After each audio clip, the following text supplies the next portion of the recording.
Okay, we're going to try this again. I'm gonna wait for you guys to come back. Hello, Jeannie. Hello, Andrea. Hello, Keaton. Hello, Karen. Okay, let's try this again. I'm adding Easy Tiger's request. I'm adding, says waiting for you, David. Let's see. Oh, I see. All Yeah! right, we did it. Hi there. Now, cheer, a proper Right. cheers. Cheers, cheers, Cheers cheers, to you. cheers. What are you drinking? A margarita, you say? Yes, my sweet wife made it for me before I left, so it's awesome. Nice. I have straight tequila, just a little bit, with a lot of ice. So it looks like a lot, but don't worry, guys, I won't be drunk by the end of it. Hey, David, before we get started, I want to take a few seconds here to just say thank you for taking the time. No, none of us is making any money out of this. You are taking time off of being with your family and working at Easy Tiger to teach us. So that means a lot. Really, thank you. Well, thank you. And teaching people bread making is something I really love. So, and thanks for having us, Yes. sharing Okay. this time with us in your kitchen and everything. So, Yeah. So I want to talk to you about something. Is starting from the beginning. This situation right here, the starter. Okay. right? Because for me, that is the most intimidating part of making bread. When people start saying, you have to feed so often, you have to feed this much, blah, blah, blah. I'm like, you lost me already. So can you explain to us what's a starter? Sure. So, a sourdough starter, we're talking about sourdough now. It's this culture of wild yeast and some lactobacillus, some bacteria, but beneficial bacteria, not harmful, not pathogenic. Just it's the same bacteria that cultures yogurt and cultures pickles and makes sauerkraut. It makes different strains of lactobacillus make all kinds of different fermented products. And the cool thing about sourdough is you have wild yeasts in there that are helping to leaven the bread and make it lighter. And then you have also the bacteria that's creating acids and more flavor, deep flavor. So you do have to do a little bit to keep this going. You need to feed it. It gets hungry, and it needs more to be fed on a kind of a regular basis. Now, as a artisan baker, a professional baker, I have the advantage that we're making bread every single day. We make a lot of bread every day. So we're feeding this 2 or 3 times a day, every single day, depending on which bread it's for. So we're perpetuating this culture all the time. And as long as we don't mess up and accidentally use it all and not have any left over, we just keep it going. Fortunately, we have more than one starter going at a time. So if something happens to one, we can always switch over and keep and get the other one going.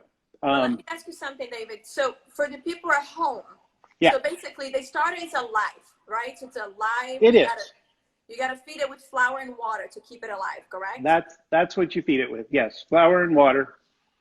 But let me ask you something though. For the people at home, you don't have to feed every day. No, unless you're going to be making bread every day, which most people at home aren't. You can maintain this in the refrigerator, and that just slows its activity down. So you can maintain it in the refrigerator, but you do need to take it out about once a week and feed it if you're not baking with it. The Okay. other the other key thing is when you do want to bake, you have to plan ahead because you should take it out and feed it 2 times before you're ready to bake so that it's energized and ready to go again. So you need Ah, to feed it the night before a little bit, and then the next day you feed it again, and then in 3 or 4 or 5 or up to 8 hours later, it's ready to make your dough and your bread. okay. Hey, Adir and Marcelo, are you guys here with us still? Did you come back? Because if you are, Marcelo, how much are you loving? Because this is a bit of a science talk over here that we had with the starter. So basically, we have to like they started like goes into hibernation, and then you have to slowly wake up. Exactly. Right? Would you say that? Yeah. So that's the steps that we did when we got. If you got the Easy Tiger starter, if you're using your own starter, that's the steps that we did. So Thursday night, we did the feed starter, right? Right. I call it kind of the wake up to bring to you. Did that feeder started on Thursday? Thumbs up if you did. Right. Then you do the bulk feed, which it was today, which you do 8 or 3 hours, between 8 and 3 hours before you do this that we're gonna do right now. Exactly. Okay, so really making and that the gets. bread. Sorry, David. So really making the bread is like a 3. Like once you get the hang of it, it gets easier. But it's really, I mean, the feeding is very easy once you know the measurements. But it's about a 3-day gig. Yes. Okay. But yes, you have to you have to plan ahead, definitely. Okay. All right. So you can take over. And somebody asked me if I'm reading the comments. Yes, I am. If you have questions, ask questions. I'll ask David, okay? All right. So this is my starter that I fed. And you can see that it's nice and bubbly and active. It's kind of, I don't know if you can see this yet or not, but it kind of is domed on top a little bit. If I had fed it earlier, this was about 4 hours ago. So it still has that nice dome over it. If I went a little longer, it might start to thaw, but that's okay too. The longer you go, the more sour your bread is going to taste in the end, in this bulk feed stage. But the other thing is it might be a little bit slower in rising. So that's the tricky part with trying to do this Instagram thing, because all of our doughs are going to be a little bit different. They're all according to the conditions in our own kitchen. So just remember, when we give you a time, that time is a guideline, and I'm going to show you kind of what to look for, especially tomorrow when we're doing the final rise. Today, it's not so critical what it looks like. We're just going to, after an hour, we're going to give it folds, and I'll show you how to do that. Tomorrow, I'm really going to show you what to look for after the final rise. And I'll have some examples that are just right, but one that's not ready yet, and then one probably that's even a little bit over. So you know, if you see that, then you really got to get it in the oven real fast. Okay. So. Hey guys, you guys are sending a lot of questions right now. I'm going to let David start a little bit, and then I'll come back to some of the questions, okay? David, cool. Does mine look good? Yours looks great. It's wonderful. Yes. Okay, good. I was nervous. No, great. So I'm going to start out by putting about a cup and a half, a half cup, sorry. I got to remember my recipe here. So into my bowl. So a half a cup of the bulk feed starter. Yes. Not the bulk feed starter, the starter that we have, that we bought. Yes, yeah. So, and you're going to have some left over, and that's great, because now this can go back in your refrigerator right now, or if you feel like you might want to make some more bread tomorrow, mix some more dough tomorrow, you can feed it and leave it out overnight. Wait. Hold on, this is important. If you're going to make more bread tomorrow, you don't put it in the refrigerator, you just bulk Exactly. feed. You bulk feed again and leave it out? Yes. Okay. In fact, I wouldn't feed it tonight. I would leave it out and then bulk feed it again tomorrow, and then 3 to 8 hours later, make your dough. Okay, and this is an important part of the starter, because it's a very communal culture it's a friendship thing, right? You have your own starter, you cultivate it, you make it good, and then you share with your friends. Yes, exactly. So what's important is the ratio. That flour, 100 parts flour, 60 parts water. So as long as you're feeding it the same ratio, you can build this up bigger, and then you can section some off and share with your friends. Wait. Repeat that again. How much water, how much flour?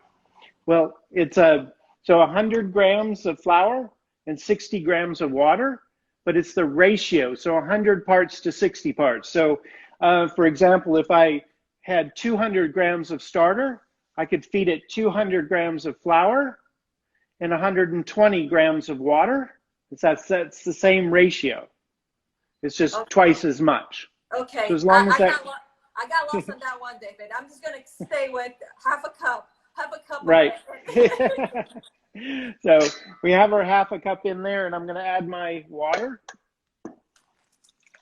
Okay, so the water is a cup and a half of water, right? Yes. Okay, now the recipe says 90 to 100 degrees. How important is it really to be that temperature? Do you want to be precise? Because I literally pull out my thermometer here. No, you want it to, for the sourdough one specifically, you just want it warm water. You want it sort of warm to the touch, not hot, but warm to the touch. So if you just kind of gauge it, especially if you run your faucet and gauge it on your wrist there, and it just feels warm, pleasantly warm, like you might want to take a bath in it. Okay. Not a hot bath, but. And David, do you pour the water on top of the bowl of the starter Yeah. like this? Okay. Yes, just pour the water in there and then kind of swish around. And you don't have to break it up completely, but just kind of break it up in there. Okay.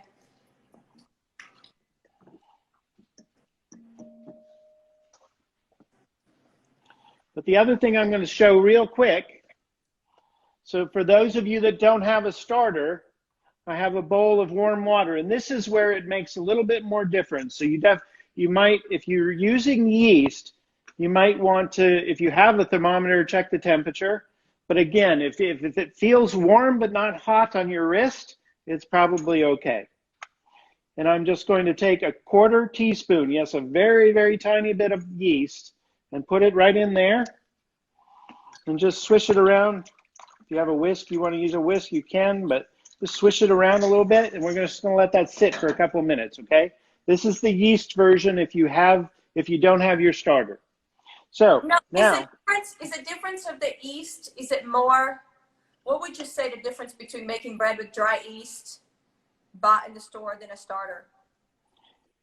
You're still gonna ferment the dough with the yeast, but you're not gonna have that fermentation by the bacteria, creating the sourness, the acid, the sourness, and those extra flavors that the sourdough bacteria create.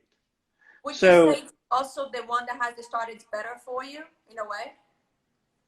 Yes, there's a lot of belief that nutritionally it's also better. That it's because the sourdough, the bacteria is digesting different sugars than the yeast is. They're both fermenting at the same time, but they're fermenting different sugars. So they're actually breaking down more of the starch more completely. And so that's kind of, some people feel like that aids in digestion for one thing. And it just, it more completely ferments the dough. But mostly to me, it just makes a great flavor. You can make a great bread with yeast. I'm an advocate that you can make good bread with yeast if you use small amounts and give long fermentation, but you are missing that extra bacteria fermentation too. The lactic acid bacteria, the thing that makes yogurt and pickles, you're missing that. So you just have one kind instead of two kinds of fermentation. Got it. Okay. But it still makes a great bread. Just a little different. All right, now I already have 2 cups of flour in my bowl, and I'm going to add another cup here. So if you're measuring flour, it's best to take your measuring cup and sort of pour the flour into it. Don't scoop because you're going to get too much flour. Just sort of gently pour the flour into it and then level it off. That's 3 cups and a half and 3/4. 3 3/4 cups flour. And let's see, it was 1 1/2 and. Wait, so it's 3 cups and 3/4, right? Yes, 3 cups and 3/4, and then 1 3/4 teaspoons of salt, And I just blend those together real quick.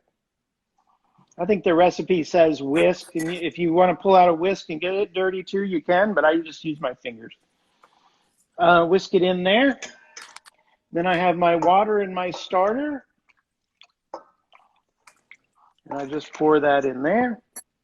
I have a nifty little dough scraper, plastic dough scraper.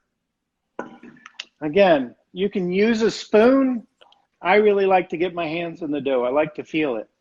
I mean, you kind of have to cook with your hands, guys. I'm sorry. I'm not judging. I'm not judging. But it's like things like this, I don't know. You gotta get dirty. Part of the fun of cooking. I love it. I love feeling the dough. I like to feel it to come together. So you basically, and I want to make sure I'm doing this right. Just put everything on the bowl and just mix it up, right? Yes. And I'm just kind of blending around. Oh, what was that move you're doing there? Just kind of blending, like just twirling. I'm using my fingers, like they're kind of spread out like this. And I'm just twirling them through. And now most of the water is absorbed into the flour. But there's still a lot of flour left. It's not all wet. Okay. So now I'm just going to take and squeeze it a little bit with my hands. Now, do you want to get all the flour in there, or it doesn't matter? Yes. No, that's important. Okay. You don't want any dry flour left. And we're not going to do any. This is a no knead recipe, so we're not going to knead it. We're not going to pull it out and knead it on the table at all. But it is important to get all the flour mixed into the water. What does it do when you knead a bread? It develops the gluten. But the nifty thing about gluten, so gluten is just these two proteins in the wheat flour that when you add water and you mix them together like this, they bond together and make this network. It's like a web-like structure. And that's what's capturing the gases from the fermentation of the yeast and the bacteria. So the yeast is giving off carbon dioxide, and the gluten is trapping that, and that's what expands the dough and makes it lighter. Somebody was saying that they fed their starter with gluten-free flour and the starter died. Well, I doubt that it died. Number one, you did give it's kind of a shock to it because it's the yeast and bacteria have been used to wheat, and now you've given it a different grain, so you've kind of shocked it.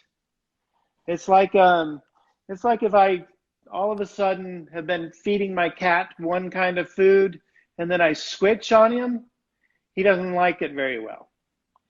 Couple days later, or if I gradually add a little bit of the new food and take away a little more, then he can get used to it and he's fine on the new food.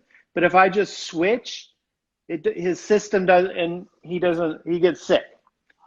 It's kind of the same thing. So you switched grains on your starter, so it's going to take a couple days for it to get used to it.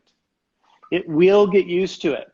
The other thing is that because there's no gluten in the gluten-free flour, obviously, it's not going to trap the gases in the same way. It will still trap them, but you're going to see less bubbles and less rise from a gluten-free starter. It doesn't mean that it's not active. You will see bubbles in there, and it will change texture, and it will smell differently, and hopefully it will taste and smell nice after a couple of days. But number one, you got to get the culture in there used to the new food. And number two, it's not going to rise in the same way because it doesn't have the gluten to trap that air. So a lot of the gases are going to escape because they don't have the gluten. Got it. So you can actually you can actually train your starter to be a gluten-free starter. Yes. Accurate? Yes. All right. That's true. There we go. That's a solution right there. Okay. So a lot of times when we're starting a sourdough, rye flour ferments really, really well.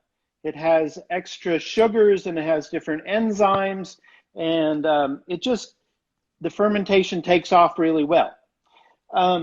So some people will start their starter, even if they're going to use wheat flour later, they'll start it with rye. When I do it, I start with just 25% rye and 75% wheat. So it gets the fermentation going, but the culture is used to wheat. But I've tried one method where it's all rye in the beginning and then you switch to all wheat all of a sudden. And the starter actually stalled for a couple of days. It wasn't very active. And then after a couple of days of feeding with wheat, then it picked back up and it was fine. But it's that same thing. You're switching grains. So it's not going just from wheat to gluten-free, even going from wheat to rye and wheat are they're actually kind of related. Got it. Okay. Even that switch really threw that starter for a loop and it just stalled out. It wasn't dead by any means. And 2 days later, a little more time. Right. 2 days later, it was used to the wheat and it was ready to go and became a really great starter. It's like moving a Brazilian girl to Minneapolis in the winter. There you go. I've lived in right there. That looks great.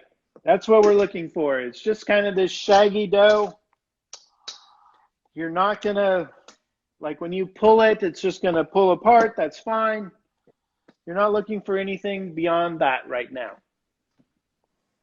Okay? In a more traditional kneading.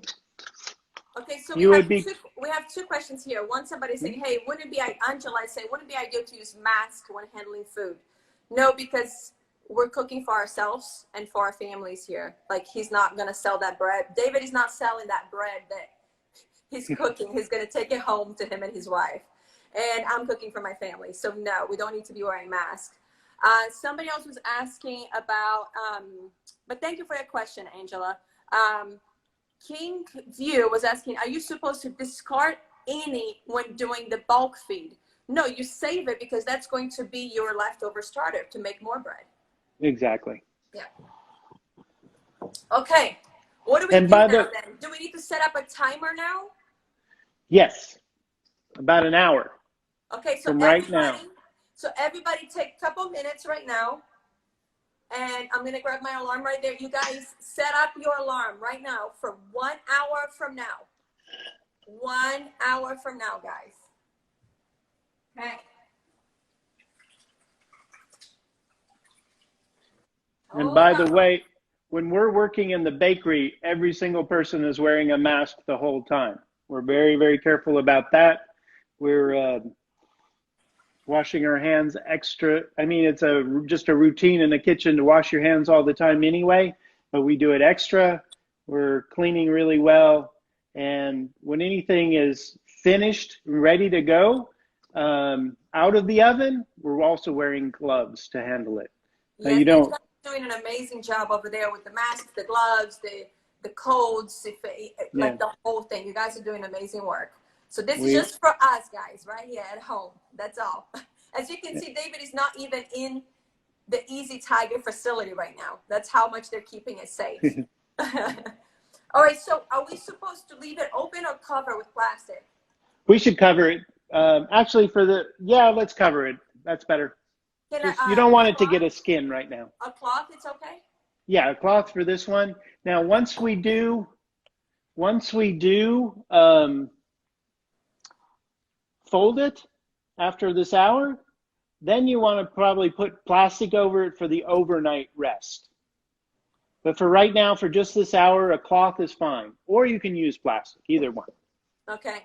So guys, this is the deal. David is going to show us now what happens an hour from now, because we're not going to be here an hour from now because it's going to go too long. The life is going to cut us off.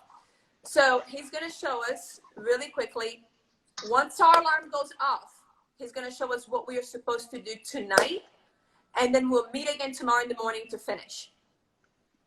So you're not going to see a lot of difference. It's not going to rise really high or anything, but it's going to smooth out a little bit and kind of relax in the bowl. Can you kind of see that? Yes, sir. So this one I mixed up an hour ago. Then this is a simple thing. If you have a scraper, it helps, but it doesn't matter, or a spatula or something, but you can also just do it with your hands. It also helps. My hands are already full of dough, so it's not such a big thing. But if you just dip your fingers in a little bit of water, that helps you not stick to the dough so much. You're just going to pick up this edge of the dough, stretch it a little bit, and fold it over to this on top of itself. And then kind of rotate your bowl and do it another time. It's a little bit of a stretch and fold it over. So I want to show you something else. This is now, let's finish what we're doing, then I'll show you. So stretch and fold it over. That's 3 times. Now one more. Just kind of stretch and fold it over. And that's what you're doing, okay? Just 4 times like that. So hold on, David. I want to make sure that everybody's clear. So you're going 1, turn, 2, turn, 3, turn, 4, turn. Getting all the corners, the 4 corners. Exactly. Yes. Okay. So and then go ahead. Then you just kind of are going to flip it over the best you can. But you don't need to worry about making it a perfect ball or anything. But you just kind of flip it over so those folds are underneath now. And just arrange it in the middle there. And then, like I said, if you have a scraper or a spatula or something, you can scrape down those sides. That's nice. But that's all you're looking at. It's still kind of shaggy. But look at this. It stretches. It doesn't, remember this one? We pulled it and it pulled apart. Yep. Really quickly. This one stretches more. I can pull it and it stretches. Already the gluten is developing all by itself. We haven't needed this to develop the gluten, but it's going to develop itself. And it's going to do that even more overnight. Now, Parallel Parking was asking, what's the purpose of this stretching and folding? It helps to organize that gluten and make it a little bit stronger. Okay. Now, when you do train and you started to be gluten-free, do you still have that stretching, or is it less? Less, because it's not going to stretch. There's no gluten to stretch. Got it. And so when you're making a gluten-free bread, and I don't have a lot of experience with this, just a little bit, but when you make the bread part, the dough part, then you add some kind of a gum in there, xanthium gum or gar gum, or there's another one, psyllium husk. Those are binding agents, and they help hold the dough together so that it will trap the air and make it lighter. But without that added gum, you're not going to trap enough air with just gluten-free flours. Yeah, you see what is interesting, like for me, and I understand when people have, real allergies to gluten, that's the different story. But for me, I actually get reactions to the gum. So when I have things with that gum, the additives, like that, I have reactions. So, we were talking earlier that, hey, bread is a carb and all of that, we get it. But if you're going to have some homemade or getting from a place like Easy Tiger or a bakery where like what's in it, the ingredients that's in it, instead of getting something that, it's got who knows how many ingredients. You look in the back of the, of the package and it's all kinds of additives and preservatives, which exactly we all know that's not good for you. Right. And yes, certainly. Yes. So of course, people that have really serious allergies to gluten, that's a serious thing. But I think also some people that react to commercial breads are probably reacting to some more of those other things in there, and tend to be able to digest, especially sourdoughs and the pure kind of bread. Exactly. These are exactly the same ingredients as we use at Easy Tiger. We're not adding anything else. That's great. That's great. So we did this process together. We cover it up. An hour from now, when your alarm goes off, you fold it 4 times. Then you cover with plastic and you let it sit overnight, correct? Yes, out at room temperature. Very important, guys, out at room temperature. Now, the leftover starter that I have, if I'm not baking tomorrow, Yes. then I put in a airtight container and leave it in the refrigerator. Yes. And then I have to feed once a week. The same amount. So on the recipe that we have on the website, is it the same amount as the bulk feed, or is it the feed starter? The feed starter. Got it. So once a week, even if I'm not going to bake, Exactly. I have to feed the feed starter. Right. And if you are going to bake, you pull it out, feed it the feed starter, let that sit overnight, and then do the bulk feed so it's ready for baking. Got it. Guys, I'm like, I don't know about you guys, but now I feel like I got this thing now. Like, I feel like I'm not intimidated by this thing anymore. Like, not at all. And the amounts that we feed is the same amount that is on the recipe, right? That we have it on the website. Yes, exactly. Fantastic. Fantastic. I'm so not intimidated by this anymore. Yes. That's awesome. Yeah. So I can kiss you through the screen right now, David. Oh my Lord, I love this. Okay. I did have a question. I understand now why people name their starters. It's like having a new animal at home. Exactly. It is. All right. So David, I think we're done for the steps for tonight, right? Right. Okay. So very important, guys. An hour from now, when your alarm goes off, fold 4 times, cover with plastic. What is it called again? Plastic wrap. Yes, thank you. Let it sit in your counter, room temperature, overnight. And then tomorrow we meet again at 9:30 in the morning to do the next steps and be done. You're going to have bread that you made tomorrow. It's awesome. I do want to see if it's any questions before we jump off that I didn't answer. Okay. Oh, you know what? Somebody's asked Kalman is asking, did you demonstrate with yeast? I couldn't find you guys. Sure. So this was our bowl that I had warm water in and just sprinkled that just a 1/4 teaspoon of yeast on top. And now I stir it up a little bit with my fingers or a whisk, but I just stir it in there and now it's all dissolved. And that's all you have to do.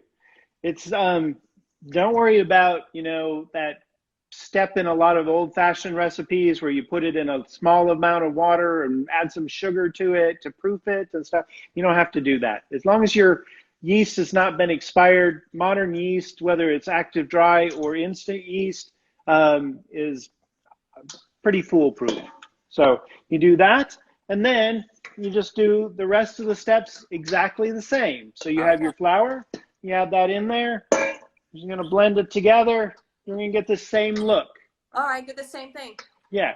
So it's just instead of dissolving the starter up in the water, you just dissolve that yeast, let it sit a couple minutes, and then whisk, just swish it around a little bit. It won't be granular anymore, and then it's ready to go. And that's whether it's active or active dry or instant yeast. Perfect. Somebody was asking, is JS Hot is asking, hot or hoot? I don't know. I like the hot better.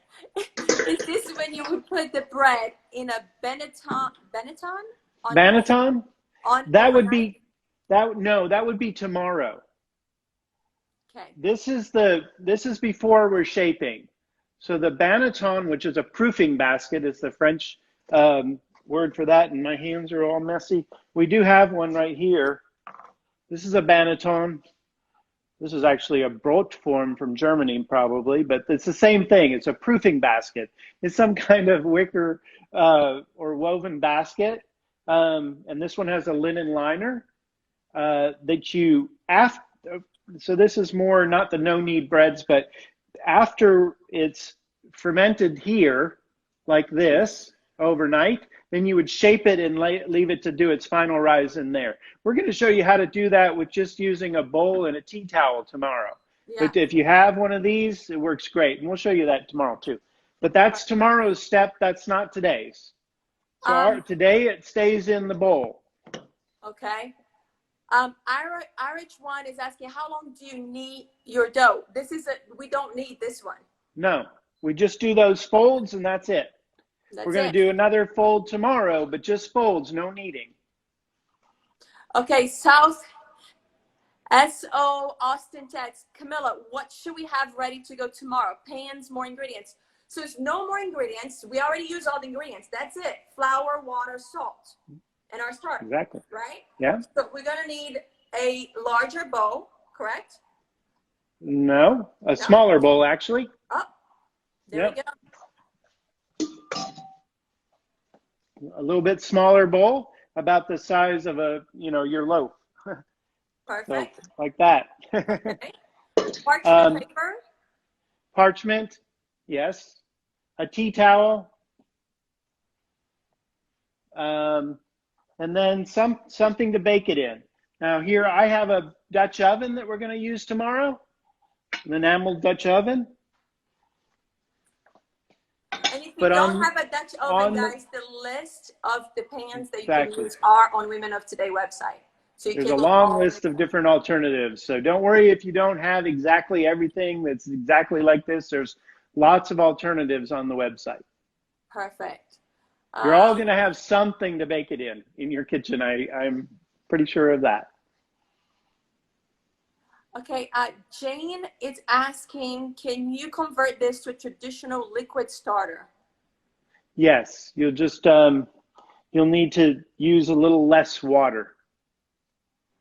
So usually what's called a liquid starter is equal parts flour and water by weight, and this is 60 to 100. So you'll need to use a little less water in your final dough.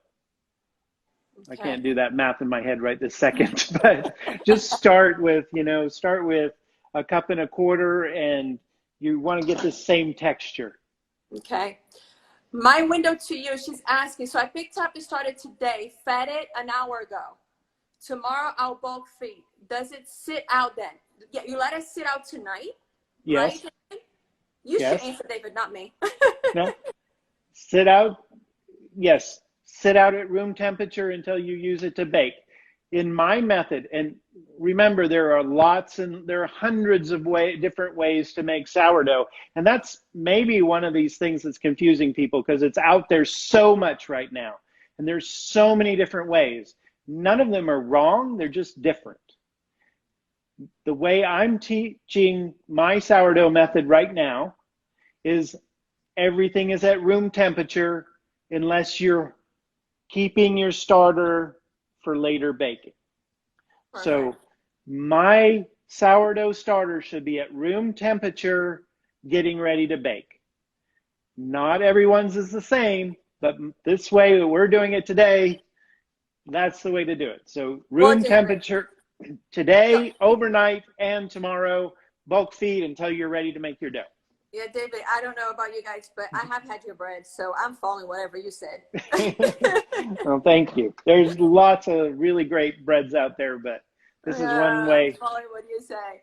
22, J Hall is saying we do 4 folds, then turn over, and that's it. You do 4 folds, turn it over, cover with plastic. That's when your alarm goes off for the 1 hour, guys. Okay, remember we set the alarm 1 hour, right? From that time after we finish mixing. 4 folds, turn it over, then cover with the plastic, let it sit overnight at room temperature. Did I get it right, David? You got it perfect. Look at me. I'm already acting like the expert here right now. Okay. Common 385 is asking, is a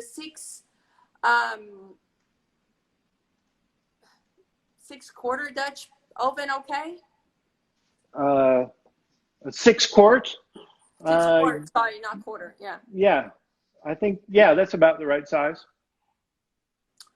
Margaret is asking, can you make it into a rectangular loaf pan? Yes, definitely. Nancy is asking, what website? Womenoftoday.com. Womenoftoday.com. The recipe is there. The information is there. The different kinds of pans that you can use to cook tomorrow. It's over there as well. What's the book name? Karen Boller is asking the name of the book? Bread on the Table from 10 Speed Press. Just came out in October. Nice. And I forgot to bring my copy. I'll bring it tomorrow and show you. Yes, please do. Please do. Okay, guys, I think, let me just see if it's any other questions before we, okay, Martin 7 said, what if my dough is not stretchy? If it's not stretchy, Mm-hmm. did you try to stretch it, try to fold it already? Because it's too soon. You got to wait for that hour. And after an hour, it'll be stretchy. Okay. Unless you're doing it with some, y'all should be using some kind of all-purpose flour, I'm assuming. Okay. As long as you're using an all-purpose flour, wheat flour, your dough will be stretchy after an hour. Okay. Honey Wayne is asking, should I expect a rise tonight? Yes. Not in the first hour, not before you fold it, but yes, overnight it's going to rise. It's going to rise a lot. Okay. But don't worry if it seems like it's overrisen, because it hasn't. We're going to do one more fold and shape tomorrow. So to me, the first time I did a no-knead dough, I actually was kind of shocked at how much it had risen. And I was like, oh, maybe I shouldn't have let it go so long.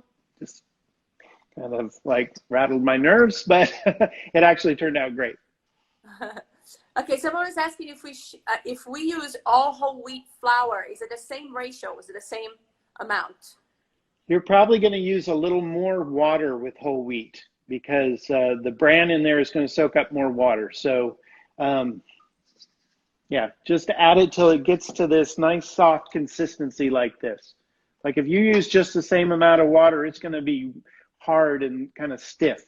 So just add a little bit at a time, probably a quarter to a half cup more total, but add it a little bit at a time, a tablespoon at a time, and just squeeze it in there until you kind of feel that it's nice and soft, like this texture. Perfect. Rebecca Lecoq is asking, what's your favorite flour to use? I like we use a flour from Central Milling, and you can find that on the web. They direct ship.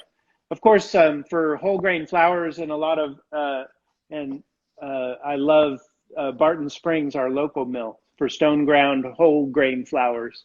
But for my basic unbleached, all-purpose flour, I like Central Milling. King Arthur is another great brand. That's great.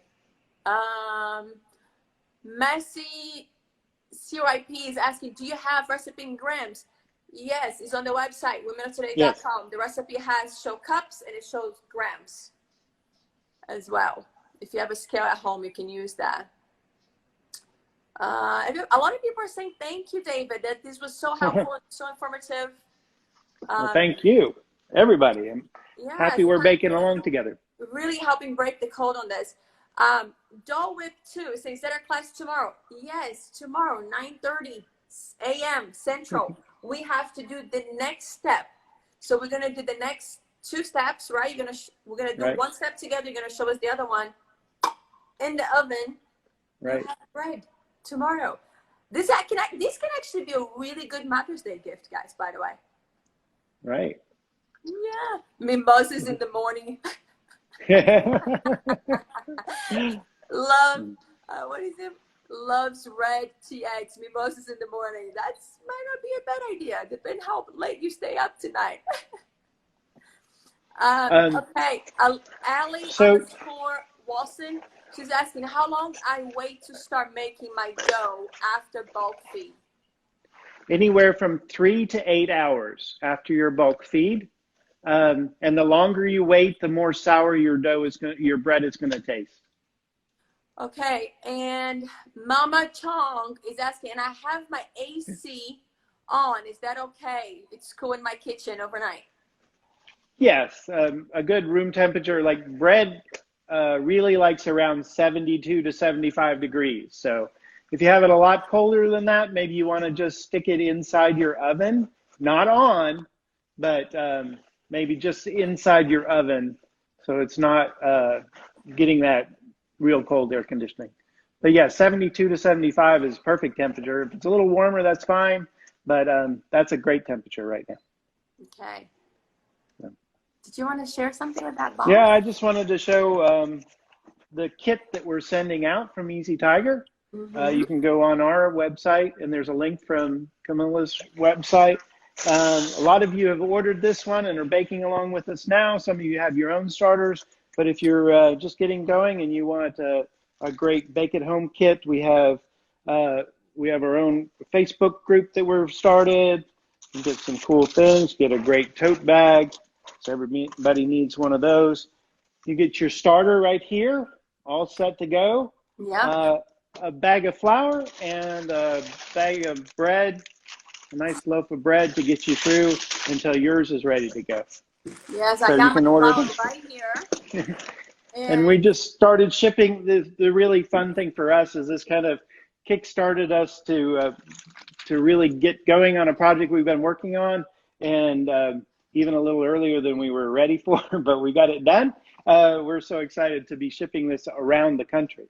So we can we got lots of people through this whole collaboration to get our starter all around the country, which has really been fun. I'm so excited because it's really nice to be able to share something that is homegrown here in Austin to you guys everywhere in the United States. I have my flour, I got my starter, and this morning I used y'all's bread, sliced it up, toasted. I like it when it's toasted, and I made an avocado toast. Ooh, it was yum. so good. That was so good. That was our breakfast this morning. A lot of people are asking what time tomorrow. 9:30 a.m. Central Time. And I know if you are on the West Coast, it's a little bit early. I'm sorry. But we had to compromise somehow. So it's okay. You can be in your pajamas. Baker's hours. You can be in your pajamas. It won't be long. We'll promise you. And you can have your mimosas if you want to. We're not going to judge you. Okay? And by tomorrow, y'all should start thinking of names for your starter. Maybe we should have a name contest. All right. How about that? Maybe we should have a name contest. I like that idea. All right, David. Dear, what'd you say? Play the song Rise Up and Wait to Rise. He's got a heart and a glass of wine. Yes, baby. Ever Theory say, do you prefer the dry yeast? We talked about that earlier. Do you want to answer that, David? Or when I'm using yeast, I like instant yeast, which is also packaged as rapid rise yeast. But the trick there is not to use the whole packet. You open it up and use a little bit. Like I just used a 1/4 teaspoon for this recipe. A 1/4 teaspoon. Wow, that's just so important because a lot of times it's just to put the whole bag. Right. And that's the trick. To using yeast is to use little amount and give it a longer time. Okay. Marta.Davenport is asking, can someone tell me why my loaves are so flat? Probably we'll get into that a little bit more tomorrow, but it's probably in that final rise, maybe going a little bit too long. Oh, okay. You're going to teach us that tomorrow. Yes. Mama Chong is saying, we should exchange photos later, dear. We should all exchange photos later. All of us. When we're done tomorrow, I want to see all of you guys' loaves, including I know. I can't wait to see all those. All right. So I think, Sarah Jenkins is asking, metal versus glass bowl. Does it make a difference? Not at all. Okay. No difference. In this mixing stage, it's fine, either one. Okay. Debbie's asking, how old is your home starter? My home starter? Yes, sir.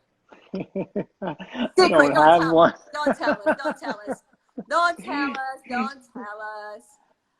How many young Gind is asking, how many community loaves has Easy Tiger reached in their amazing donation? 10,000? We have reached our 10,000 goal. We set ourselves, I know, it's awesome, all with the help of great people around Austin and actually around the country. we have already reached our goal. It was a 60-day goal. We reached it in 40 days. So the cool thing is we're keeping it going. We're just going to keep building on that. And we have some more announcements about that, I think, in a week or two. But just know that we are still doing it. We're still baking community loaves throughout the week and sending them out to some great charities here in Austin, because this thing isn't over. We know that. And we're keeping Austin fed in a lot of different ways. But yes, thank you so much for all the people who have helped and contributed to it. We really appreciate that too. Yes, thank you guys for all that you're doing. You guys are being so supportive of the community. Volunteer, she's watching us all the way from New Zealand. Awesome. Sending you love from over there. Okay, guys, before we say our goodbyes for tonight, because I haven't fed I need to get dinner on the table, guys. My dinner's in the oven. I gotta feed. They have snacks. I was like, everybody get snacks, because dinner's gonna be late dinner tonight. It's okay. It's Friday night. And we gotta go enjoy our Friday night more than we are enjoying it now, because I know it's fun to be here together too. But I would love for you guys to, just before we say goodbye, just write it down. Where are you right now? What place in the world? What country? What country are you? I say what country, and I wrote Austin, United States. What country? What city are you in right now? Texas is a different country, isn't it? Yeah, Texas, it is kind of our country. Before we say our goodbyes, I want to see some. So we got Canada, Vanna, we got Canada, Suki, we got Utah. How do you say Utah, Texas? Hutto. I don't know how to say that properly, guys. We got Minnesota, we have Austin, we have Plano, Texas. We got Texas, we got Ottawa. Where is that? Ottawa. We got Austin, we got Hermosa Beach. Oh my gosh, guys, my first job was in Hermosa Beach. Austin, Adir, you in Los Angeles. Illinois, Toronto, Austin, Los Angeles. Hey, Claire. Hi, Claire. Claire, I can never say your last name right. Never. Mexico, Los Angeles, Lake Jackson, South Austin, Troy, Michigan, Houston, Monterey. Yes, baby. Istanbul. Oh my gosh, one of my favorite places. Yes. Oh, Ottawa is the capital of Canada. Thank you for educating me on that. Australia. Wow. What time is it in Australia right now? Miami. Brasil. Beijo, gente. California. Georgetown. California. We got a good group of California with us today. I like that. New Jersey. Send you guys a lot of love in New Jersey. You guys are going through a lot over there. We got an Italian in Austin. Mama Chong said, wow, this is a global effort. Yes, it is. Mumbai, India. Yes. All right. All right. Okay. It gave us a little bit of idea that we are all over the world, from Mumbai to Canada to London. It's 3 a.m. here. Oh my gosh, you partying? Please tell me. It's 3 a.m. in London and you're making bread with us. Please tell me you have a cocktail in your hand and that you are enjoying, that you're partying. Oh my gosh, I love this. So you have UK, India, Canada, Brazil, United States. That's the beauty, guys, of community. No matter where you are, when you have a community and when you're trying to learn from each other, we all come together. So David, I can kiss you through this screen right now. Thank you for doing this. Thank you for taking thanks for having us.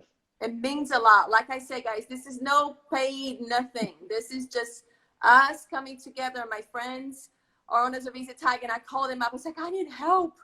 And then we talked, and then I'm like, we got to share this. So, and David, you said yes. So thank you. Of course I did. Really. This was really fun. It means a lot. I love passing this on. I really do. And especially what a great opportunity to get to say hi to people all over the world and to bake together. It's really a special thing. Yes. Oh, Vanna is asking how long you bake your bread and what temperature. Slow down, girl. We're not doing that yet. We have to go through our steps tomorrow, and then we'll explain how to bake it. Deal? Don't get ahead Exactly. of yourself. Again, when your alarm goes off, you do the fold 4 times, cover with plastic, let it sit on room temperature until tomorrow morning. Don't touch it until we meet again in the morning. Right? Right. All All right. right. Thank you, David. I see you tomorrow Thank morning. you. Cheers. See you in the morning. Cheers, guys. Send Cheers. you love. Bye, love. Bye.